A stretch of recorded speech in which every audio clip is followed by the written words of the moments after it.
Reuters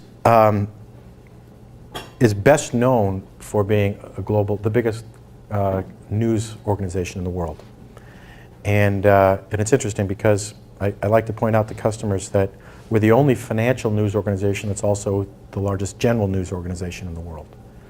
And I think that's important because as part of our job of providing information and liquidity into the capital markets, information is critical. And it's not just financial information that drives capital markets. SARS drives the capital markets. Your guess as to how long the war in Iraq is going to last has a big impact on treasury rates or the Dow industrial average. So our job basically is to provide information which drives liquidity in the financial markets. That's 96% of our revenue, or 92% of our revenue comes from the financial services customers. 8% of our revenue comes from media companies. Media is to Reuters, although it generates some cash and some revenue, it's almost a branding exercise. It's about who we are. It talks about who we are. To pick up a picture, a newspaper, the New York Times, and see the picture from Reuters, to see a factual story from Reuters that is unbiased, a different view than you might see, especially in the New York Times, on an event. That kind of brands who we are. That we're factual, we're unbiased, we're global, we're multimedia. But we really serve the financial markets, and in the financial markets, we have a lot of different roles. We sell.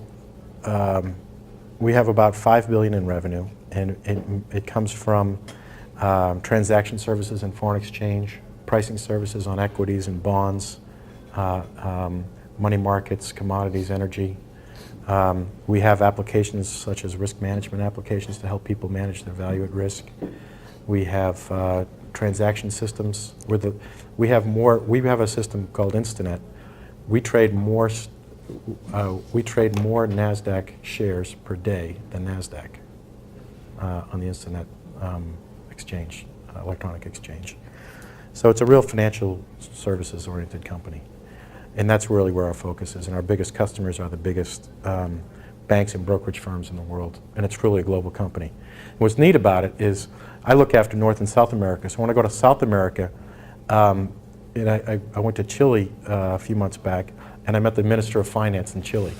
And I thought that was pretty cool because they see Reuters is providing information from Chile out to the rest of the world, especially to New York and London where the capital is, so that if people have more information about what's going on in Chile, then they're going to invest more money. So it's funny because a lot of the smaller economies around the world, emerging markets, see us as really providing that vital liquidity, information that drives liquidity, and actually even the transaction networks that enable that to happen. So when I said the treasury market was down, the treasury market is an over-the-counter market. There's no exchange. So when Cantor Fitzgerald, which dominated fixed income, all the liquidity in the 30-year treasury bond, which at the time was the U.S. Treasury market, when they were out of business, it was really important that people could actually trade 30-year treasuries, because if they can't, they get nervous.